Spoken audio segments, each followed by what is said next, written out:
Hi everyone! For today's art activity, you will need to use the oven and a few other kitchen items. So please make sure that you have parental permission and supervision before getting started.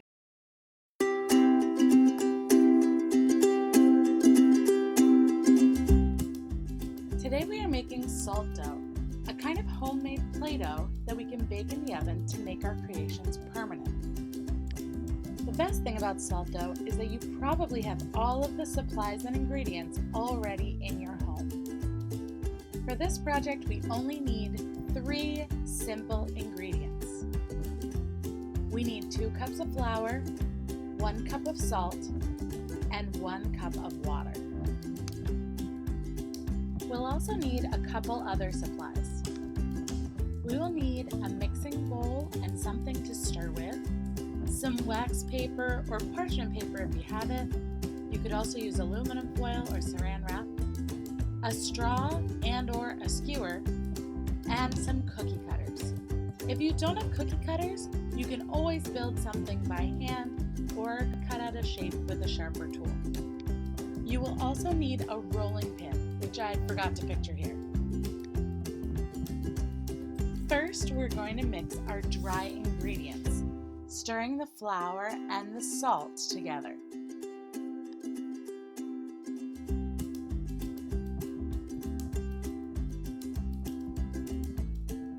Then we mix in the water.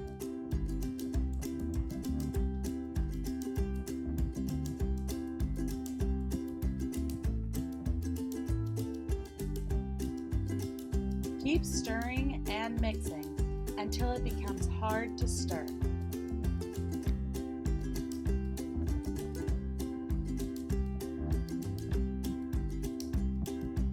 Then we can use our hands to make sure all of the dry ingredients are incorporated.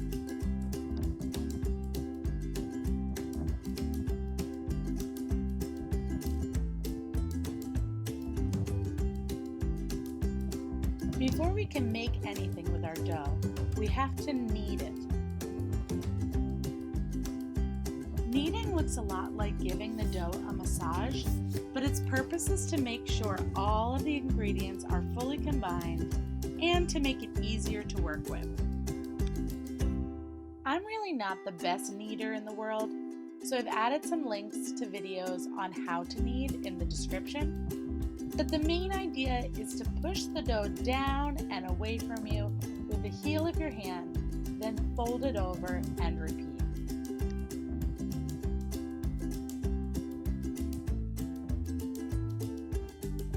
You will need to do this for at least 5 to 10 minutes or until the dough looks and feels like pizza dough, a little stretchy and not very sticky.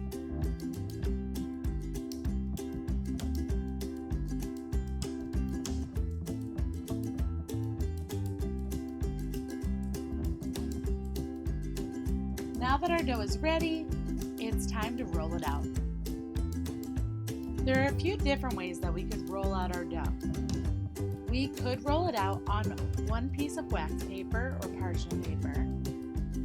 We could roll it out between 2 pieces of wax paper or parchment paper. Or we could just put some flour down on a counter or cutting board and roll it out like that. Try to roll out your dough a little bit thicker than you would if you were making sugar cookies.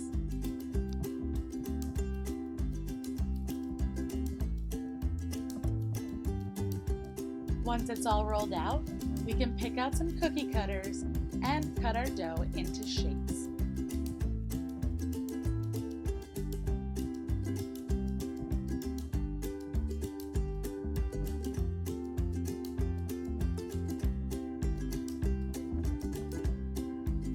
If you want to use your shapes to make jewelry or hanging ornaments, you can use a straw or a skewer to make a hole. Really, any pointy tool should work, but you have to make the holes before baking. After it's already cooked is too late. I've decided to use these hearts to make a necklace, and I'm going to make an ornament out of the star.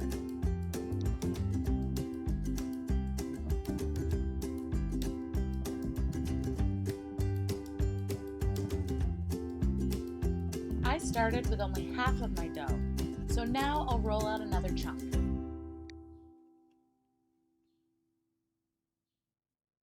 When I was looking for cookie cutters, I tried to imagine other uses for some of the holiday shapes in my mom's collection. I figured the stocking would be great for the Red Sox, the gingerbread man could just be a person, and of course the hearts are great year-round. I even found some Easter shapes.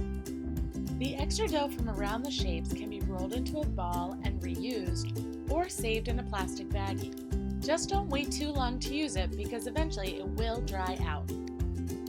You can start to decorate your creations even before they're baked. Straws and skewers are great for this job, but be gentle. We don't want to rip all the way through the dough, we just want to make marks and indents on the surface. This process of creating designs or writing on a surface by cutting or making indents is called engraving, and it has been done by people all over the world for thousands of years. Before paper was invented, ancient people used this technique to write down important things, so the world's first libraries were filled with engraved clay.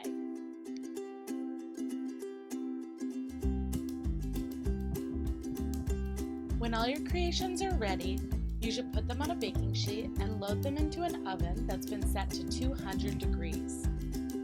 At 200 degrees, they're going to take about 4 hours to bake. Yes, I said 4 hours. We have to cook them low and slow so they don't bubble up because bubbles will make them fragile. When they're all done baking, make sure you let them cool completely before trying to paint or decorate. To decorate your creations, you can use paint or markers. My sister and I used watercolor paints and Crayola markers, but you could use any type of paint or whatever markers you have around, even Sharpies. Unfortunately, highlighters are not going to do much to help you on this kind of surface. Colored pencils and crayons are also not very helpful, unless they're melted, but that's a topic for another day. These are really just a few of the options of things that you can make. Here my sister is painting a little dish that we made. We might use this to keep our jewelry in or to drop our keys in when we come into the house. To make it, we first had to look around for an oven-safe bowl. Once we found one, we flipped it over and molded one of our larger shapes over the back of the bowl. When it came time to bake, we put the whole bowl with our salt dough shape over it into the oven. We baked it like that for about an hour or two before pulling them out and gently separating our dish from the bowl. Then we put our dish back in the oven to finish baking. You might have noticed this in the clips earlier from putting our projects in the oven. Just remember, salt bowls are not good for eating or drinking out of. They are just for decoration. You can also make 3D sculptures and projects using salt dough, but it might take longer in the oven to bake these. Just make sure that your entire project is dried out before you start to decorate it.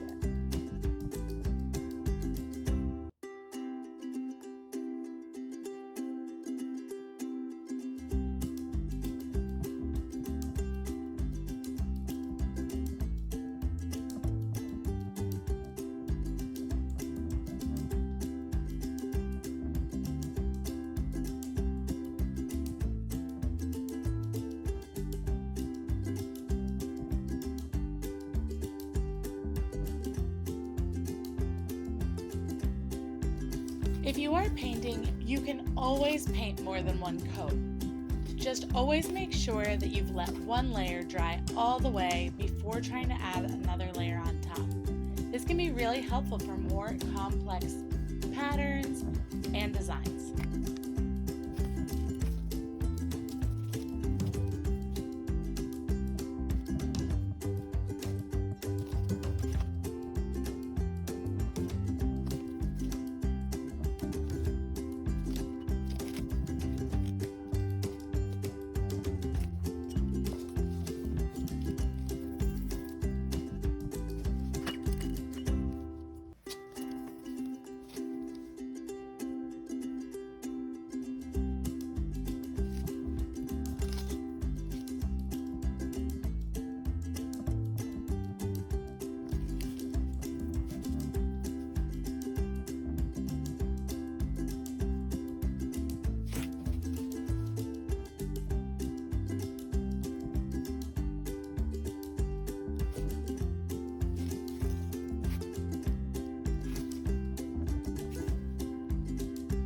I hope you all have tons of fun making salt dough and using it to create all sorts of different projects.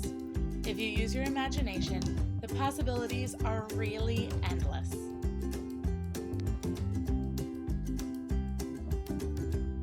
But when you're all done, don't forget to send a photo to me because I can't wait to see what you come up with.